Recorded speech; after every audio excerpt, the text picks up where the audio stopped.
I stood in the rain watching the movers carry elegant furniture into my sister Victoria's new mansion, a wedding gift from our parents. It was a $2.8 million house in the most prestigious neighborhood in Boston. Meanwhile, I lived in a small apartment above the bookstore where I worked, barely making ends meet. "Isn't it perfect for them?" my mother gushed, not noticing how soaked I'd gotten standing outside. "Victoria and William will be so happy here, and there's plenty of room for grandchildren." I forced a smile, thinking of the congratulations card I'd scraped together money to buy. "It's beautiful, Mom." Victoria emerged from the house, immaculate in designer clothes, her new engagement ring catching what little sunlight filtered through the clouds. "Eleanor, you finally made it. What do you think of our little starter home?" "Starter home?" As if a nearly $3 million mansion was just a stepping stone. "It's lovely," I said. "I managed the perfect wedding present." "Oh, don't be jealous, Ellie." Victoria laughed, using the nickname I'd always hated. "I'm sure you'll find someone special too. Maybe one of those nice boys at the bookstore." Our mother jumped in. "You know, the Richardson's son is still single. He's an accountant now. Very stable career." I bit my tongue. At 32, I had a master's degree in literature and was working on my first novel. But to them, I was just the family disappointment. The daughter who chose books over business, dreams over security. "I should go," I said quietly. "My shift starts soon, on a Saturday." Mom frowned. "But we're having a family dinner to celebrate Victoria's house." "Some of us have to work weekends, Mom." Victoria rolled her eyes. "Still so dramatic, Ellie. This is why you struggle, you know. Always choosing the hard way instead of accepting help. Help like the full ride to business school I turned down. Like the position at Dad's firm I'd refused. Like the arranged dates with suitable men I'd avoided. What they never understood was that their help always came with strings. Golden handcuffs, designed to shape me into their version of success. "The bookstore is short-staffed," I said, already turning to leave. "And I need the hours." "Well," Mom sighed. "At least take some leftovers home. I hate thinking of you eating alone in that tiny apartment." I didn't tell her that my tiny apartment was my sanctuary, a space filled with books, art, and peace. A place where I could write without judgment and dream without limits. The next morning, I stopped at Arthur's corner store for my usual coffee. Arthur, a grandfather figure who'd been running the shop for 40 years, greeted me with unusual excitement. "Eleanor, did you check your ticket?" I blinked, confused. Then I remembered the lottery ticket I'd bought 2 days ago. A silly impulse purchase with my last $5 when the jackpot had hit record numbers. "Not yet." I pulled the crumpled ticket from my wallet. "What were the winning numbers?" Arthur's eyes sparkled. "Check the news, sweetheart." I pulled out my phone, finding the lottery website. The numbers appeared on the screen: 7, 13, 24, 31, 42, 53. My hands started shaking. I looked at my ticket, then back at the screen. "Arthur." My voice was barely a whisper. "I think I won." He grinned. "I know you did, honey. I watched them draw your numbers live last night. All 6 matching numbers. You just won $97 million. The world seemed to tilt sideways. I grabbed the counter for support. "Sit down before you fall down." Arthur guided me to a chair. "Deep breaths. This is big news, but you need to be smart now. Don't tell anyone yet. Get a lawyer first. And for heaven's sake, sign that ticket." With trembling fingers, I signed the back of the ticket. Arthur locked it in his safe, made me drink some water, and called his daughter, a respected financial attorney. "Julia will meet you in an hour," he said. "She'll help you do this right." I nodded, still dazed. "Arthur, my family." He squeezed my shoulder. "We'll find out soon enough. But right now, this is your moment. Don't let anyone take it from you." As I waited for Julia, my phone buzzed. A text from Victoria. "Family brunch tomorrow to discuss wedding plans. Wear something nice for once, and try not to be late like always." I stared at the message, thinking of her mansion, her perfect life, our parents' endless praise. For 20 years, I'd been the family afterthought. The daughter they'd written off as impractical, unsuccessful, lost. Now I had 97 million reasons to prove them wrong. I texted back. Sorry, can't make it. I have something more important to do. For once, I wasn't lying. 3 weeks later, I sat in my new lawyer's office, signing the final papers to claim my winnings. Julia, Arthur's daughter, had been invaluable, helping me set up trusts, investment accounts, and ironclad privacy protections. Remember, she said, reviewing the documents. Once we submit these, your name becomes public record. Are you ready for that? I thought of the changes I'd already made. I'd quietly resigned from the bookstore, leaving my manager a generous check to help hire and train my replacement. I'd bought a beautiful but modest house in a quiet neighborhood, using a trust to keep my name off public records. And I'd started the groundwork for my own publishing company, determined to help other overlooked writers find their voices. I'm ready, I said firmly. The next morning, my face was splashed across every news outlet in Boston. Local writer wins $97 million lottery jackpot. Bookstore employee becomes multi-millionaire overnight. Eleanor Bennett claims record-breaking prize. My phone exploded with messages. Old classmates, distant relatives, forgotten acquaintances, all suddenly remembering my existence. But the messages I was waiting for came last. First, Victoria. Oh my God. Ellie, why didn't you tell us? Call me immediately. Then, Mom. Eleanor Elizabeth Bennett, how could you keep this from your family? We're coming over right now. Where are you living? Finally, Dad. Your mother is hysterical. Call us this instant. I turned off my phone and poured myself a cup of tea, settling into my new home office. Through the window, I could see the garden where I planned to create a reading nook.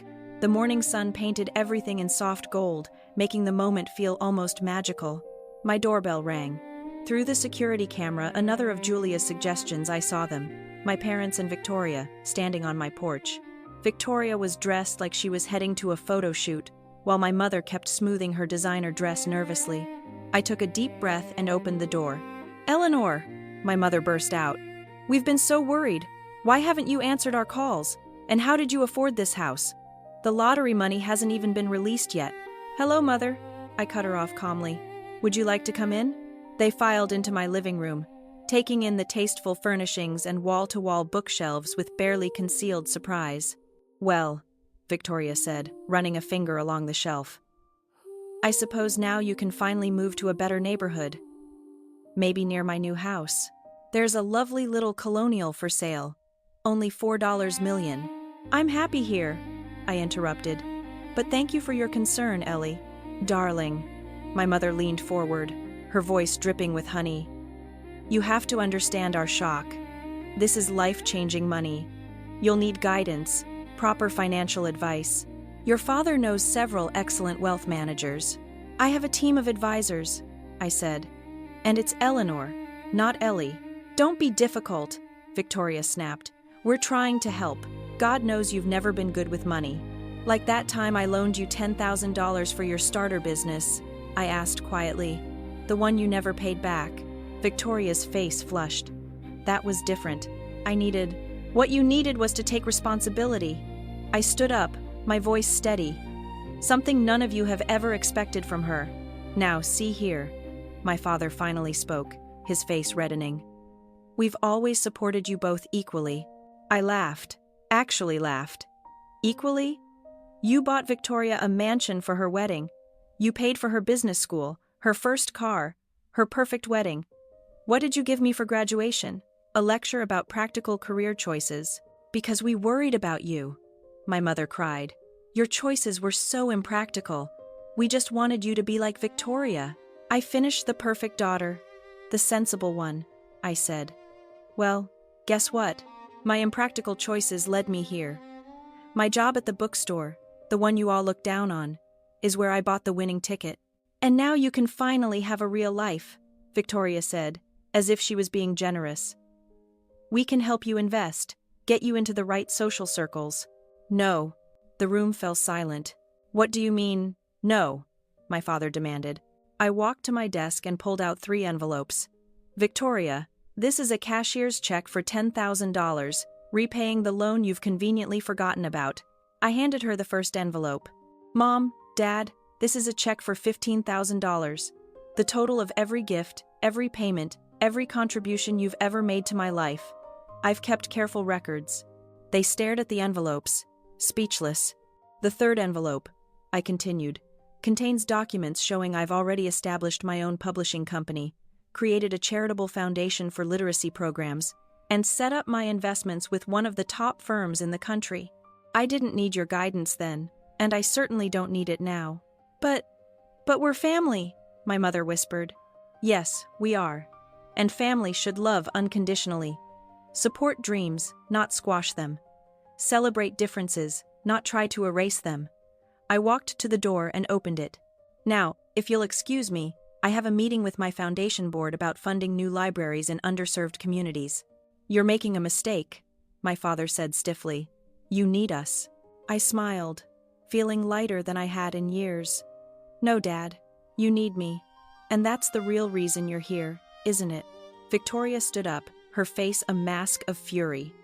"You think you're better than us now because of some lucky numbers. No, Victoria, I always was. You just never saw it." As they left, my mother turned back, tears in her eyes. "Eleanor, please. We made a terrible mistake. We see that now. Can't we start over?" I looked at her, really looked at her, and saw for the first time how small she seemed, how all of them seemed trapped in their narrow view of success and worth. "Maybe someday," I said softly, "but not today." I closed the door on their protests, walking back to my office. On my desk sat the manuscript of my novel, a story about a girl finding her voice in a world that tried to silence her. It was time to write the next chapter. 6 months later, the launch party for Bennett Publishing House was everything I dreamed of. We transformed an old warehouse into a magical space filled with books, art, and possibility. Local authors whose works we'd signed mingled with literary agents and journalists, while kids from our literacy program proudly showed off their own stories in a special display area. Arthur stood beside me, beaming like a proud father. "Look at what you've built, Eleanor, and not a penny wasted on showing off." He was right. While I could have easily bought a gleaming downtown office tower, I had chosen to renovate this historic building instead, creating a space that felt like home to writers and readers alike. The millions I'd won had been carefully invested in education programs, in supporting new authors, in building something meaningful. My phone buzzed, a text from Victoria. "Saw your company in the business journal. Must be nice having everything handed to you. By the way, William lost his job. We could use some family support right now." I deleted the message without responding. Over the past months, they'd tried everything. Guilt, manipulation, fake kindness, and finally outright demands. Victoria's starter mansion was apparently too small now. Mom and Dad's country club membership needed renewal. William's failed investments needed covering. I'd ignored them all. Miss Bennett. A young girl tugged at my sleeve. She was one of our literacy program students, clutching a notebook. "Will you read my story?" "Of course, Mia." I led her to a quiet corner, sitting down at her level. "What's it about?" "A girl who finds a magic pen," she said shyly. "Everything she writes comes true, but she has to figure out what's really important to write about." I smiled, thinking how wisdom sometimes comes from the most unexpected places. "Eleanor." I looked up. My mother stood there looking uncomfortable in the casual atmosphere. She'd lost some of her polished perfection. The past months had been hard on them. I knew Dad's firm had lost several major clients. Victoria's perfect marriage was showing cracks, and their social circle had begun to shrink as their resources dwindled. "Mom, this is a private event. I know. I had to talk to you." She glanced at Mia. I turned to the child. "Mia, why don't you show your story to Miss Evelyn? She's our children's book editor." After Mia scampered off, I faced my mother. "Well, your father's company is failing," she said bluntly. "Victoria's house is being foreclosed. Everything's falling apart, and you're here playing with children's stories." I stood up, anger flaring. "Playing? Look around, Mom. Really look. See those kids? They're learning to love reading, to believe in their own voices. See those authors? They're getting chances they never had before. I'm not playing. I'm building something real. But your family has never respected my choices." I cut in. "Even now, you're not here because you care about what I've built. You're here because you need money." She flinched. We're still your family, aren't we? I walked her over to our wall of success stories. Photos of children reading, authors signing their first contracts, community programs making real change. Family celebrates each other's victories. Family supports each other's dreams. When was the last time you asked about my novel, my goals, my happiness? I don't know exactly. I turned to face her. The lottery didn't change who I am, Mom. It just gave me the freedom to stop seeking approval I was never going to get. Tears filled her eyes. We were wrong. I see that now. But can't you forgive us? Forgiveness isn't the issue, I said gently. I forgave you months ago. That's why I'm not angry anymore. But forgiveness doesn't mean letting people keep hurting you. What do you want from us? Nothing. That's the point. I don't need anything from you anymore. And until you can want a relationship with me that isn't about money or status or your idea of success, we don't have anything to discuss. Before we find out how the rest of the family handles this reality check, if Eleanor's journey of self-worth and independence resonates with you, please consider subscribing and sharing this story. Your support helps me continue to share meaningful stories like this one. A commotion near the entrance caught my attention. Victoria had arrived with Dad, William, and little Tao. Really, I sighed. You all came to ambush me at my company's launch. We're desperate, Victoria cried, mascara running down her cheeks. William lost everything in that investment scheme. The bank is taking our house, and Daddy's company is dying. Please, Ellie, you have to help us. The room had gone quiet. Our guests tried to pretend they weren't watching the drama unfold. I looked at my family, really looked at them. Dad, gray and deflated without his usual power. Victoria, designer clothes now slightly worn, desperate for a bailout. Mom, torn between pride and need. No, I said firmly. No, Dad's voice cracked. I'll make you all a different offer instead. I pulled out my phone, pulling up some photos. This is Carter Financial Services. They're looking for experienced advisors with community connections. Dad, they've agreed to interview you for a senior position. No guarantees, but a fair shot. I swiped to the next photo. Victoria, the local arts center needs a fundraising coordinator. With your social skills and event planning experience, you'd be perfect. William, my friend's construction company is hiring project managers. Real work, fair pay. You want us to work for other people. Victoria looked horrified. I want you to earn your own way like I did. Build something real. Find out who you are without the fancy titles and borrowed money. And if we refuse, Dad asked stiffly, then you'll figure something else out.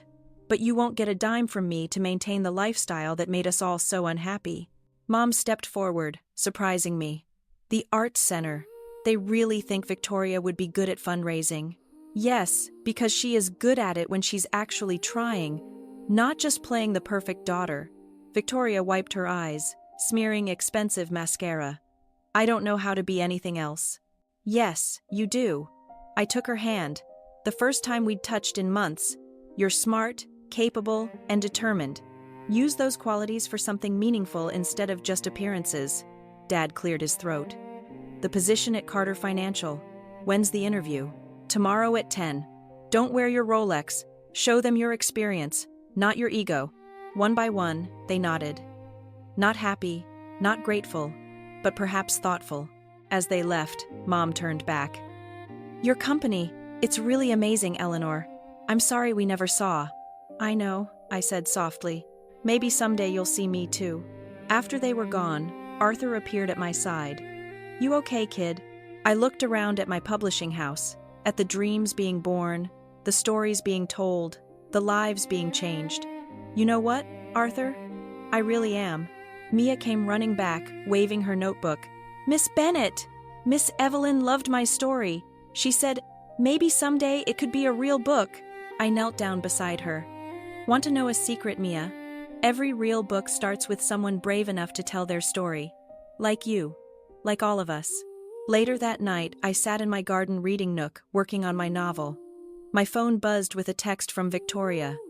I have an interview at the Arts Center tomorrow. Any advice? I smiled, typing back. Be yourself, your real self. The lottery hadn't just given me millions. It had given me the chance to show my family and myself what real wealth looked like. Not the money in my bank account, but the courage to finally be exactly who I was meant to be. And that was worth more than any number could measure. While I was sitting there controlling $750 million in investment capital, "That's correct," she laughed suddenly, a sound that mixed embarrassment with genuine admiration. "No wonder you just said good advice and didn't argue. There didn't seem to be much point in arguing. How long have you had this kind of money?" "The portfolio reached $100 million about 3 years ago. It's grown considerably since then. And you never mentioned it because..." I considered the question that had been implicit in every family gathering for 7 years. Because every time I've tried to discuss my work, someone has explained that what I do isn't real business. It seemed easier to let everyone assume I was struggling with internet consulting than to prove I wasn't. Aunt Victoria shook her head slowly. "We've been giving career advice to someone who's more successful than all of us combined. Success takes different forms, apparently." Walking to the parking garage, I reflected on the week that had transformed everything. 7 days ago, I had been the family disappointment who needed to stop playing pretend entrepreneur. Today, I was the strategic consultant offering to save a business from market forces I controlled. The offer was genuine. Harrington Hospitality was well run and deserved to survive. More importantly, helping them adapt to technology disruption would demonstrate something I'd never been able to explain in words. That real entrepreneurship wasn't about choosing between traditional business and digital innovation. It was about understanding how both could work together. My phone buzzed with a text from Elena. "New investment opportunities identified in sustainable hospitality platforms.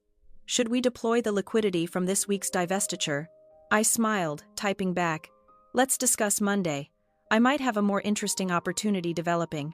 Sometimes the best investment strategy was patience. Sometimes it was knowing when market disruption created opportunities for everyone willing to adapt, and sometimes it was simply proving that pretend entrepreneurs could build very real businesses. "Thank you for coming," I said. "Didn't feel like I had much choice." "You always have a choice. But I'm glad you're here." We spent 3 hours going through his business plan line by line. Marcus, who'd built his career evaluating small business loans, was surprisingly gentle in his criticism. My analysts contributed market data Julian hadn't seen. I focused on the big picture, what was possible versus what was probable. By the end, Julian's original plan had been completely restructured. Instead of a $350,000 loan to open a full roasting facility immediately, we proposed a $75,000 loan to start with a co-roasting arrangement. He'd use someone else's facility, learn the business, build a customer base, and prove the concept. Once he hit specific revenue milestones, we'd consider expanding to his own facility. "This feels small," Julian said. "It is small. That's the point. You learn on someone else's equipment. You build expertise. You make mistakes when the stakes are low. It could take 2 years to get to where I wanted to be in 6 months. Or it could take 6 months if you're really good at this. But you'll get there with money in the bank, instead of drowning in debt." He looked at the revised projections. "Dad's house isn't collateral in this version. Dad's house never should have been collateral.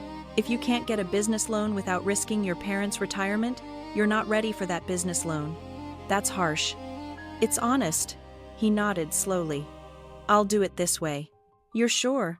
"Yeah, actually, looking at these numbers, your version makes more sense. I was trying to do everything at once because I was afraid if I didn't move fast I'd lose momentum. But you're right. I'd probably just lose money." Marcus slid the new loan documents across the table. "This is pending board approval, but given Miss Chen's position, that's a formality." Julian looked at me. "You're approving this on the condition that you work with our small business advisory team. Monthly check-ins, quarterly reviews. We want you to succeed, but we also want to make sure you're on track." "That's fair." He signed the documents. Afterward, as Marcus and the analysts packed up, Julian hung back. "Can I ask you something?" he said. "Of course. Why did you do this, after how I treated you? You could have just denied the loan and been done with me. Because you're my brother. And because I remember what it's like to have a dream that everyone thinks is stupid." "Your dreams weren't stupid. You bought banks." "I bought banks after years of people telling me I was wasting my time. that I should get a real job, that my ideas were too ambitious. We said that to you. You did. And I almost believed you. But I decided to do it anyway. And now you're worth $180 million. Now I'm running businesses I believe in. The money is just a side effect. He smiled. You sound like one of those motivational speakers. Sorry. No, it's good. He paused. Can I tell you something? Always. I always felt like I was competing with you. Even when I thought you were failing, there was something about the way you just did things quietly, without drama. It made me feel like I had to be louder, bigger, more impressive, just to be noticed. Julian, you never needed to compete with me. I know that now. But for years, I was the successful one, the impressive one, and you were. I don't know what I thought you were, but I needed you to be less than me so I could feel like more. That's honest. I'm trying to be better about honesty. We walked out together in the parking lot. Julian stopped beside his car. One more thing, he said. At the next family dinner, can we not tell everyone about this? About you helping me restructure the business? Why not? Because I want to do this on my own. Prove I can make it work without my rich sister bailing me out. I'm not bailing you out. I'm offering you a fair loan at market rates with reasonable terms. Still, I want to succeed or fail on my own merit. I understood. As far as anyone knows, you got a smaller loan from Sovereign First based on your revised business plan. Which is true, he smiled. Thanks, sis. Good luck with the roasting. I'll need it. The family dinner the following Sunday was different. Julian announced he'd gotten loan approval from Sovereign First for a smaller amount with a different approach, but approval nonetheless. Everyone celebrated. Dad looked relieved that his house wasn't collateral. Mom was happy Julian had support. Claire asked intelligent questions about the co-roasting model. And I sat in my usual corner, drinking wine, listening to my family talk about their lives.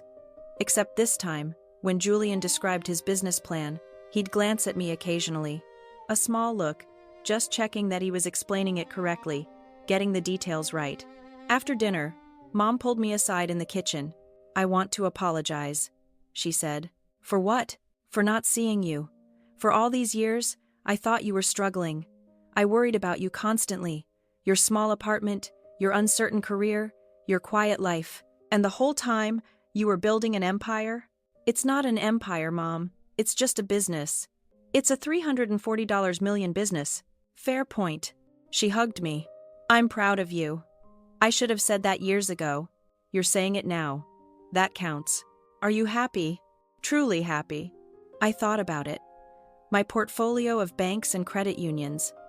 My team of analysts and advisors. My quiet condo with the city view. My life built exactly how I wanted it, without drama or spectacle. Yeah, Mom, I'm happy. Good.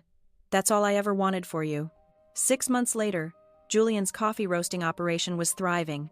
He'd built a loyal customer base, developed relationships with local cafes, and was on track to hit his revenue milestones ahead of schedule. At a family barbecue, he pulled me aside. I'm ready, he said. For what? My own facility. I hit the targets you set. Revenue, profit margins, customer retention. I'm ready to expand. That's fantastic. I wanted to ask. Can we meet about a larger loan? Of course. And Elena, this time I'm coming with realistic numbers. Good. That'll make the approval process much easier. He laughed. I've learned a lot in 6 months. About coffee roasting, about business, about patience, about the difference between dreaming and planning. He paused. About humility. That's the big one. Yeah. Turns out being the loudest person in the room doesn't make you the smartest. No. But being willing to learn does. We met the following week at the bank. His new business plan was solid. Realistic projections, comprehensive market analysis, staged expansion with clear milestones. Marcus approved the larger loan that afternoon. As Julian was leaving, he turned back at the door. You know what's funny? What? For years, I thought I was the successful sibling, the one with the impressive career and big plans. And you were just there. Quiet. Unremarkable. And now I realize you were always successful. I was just too loud to hear it.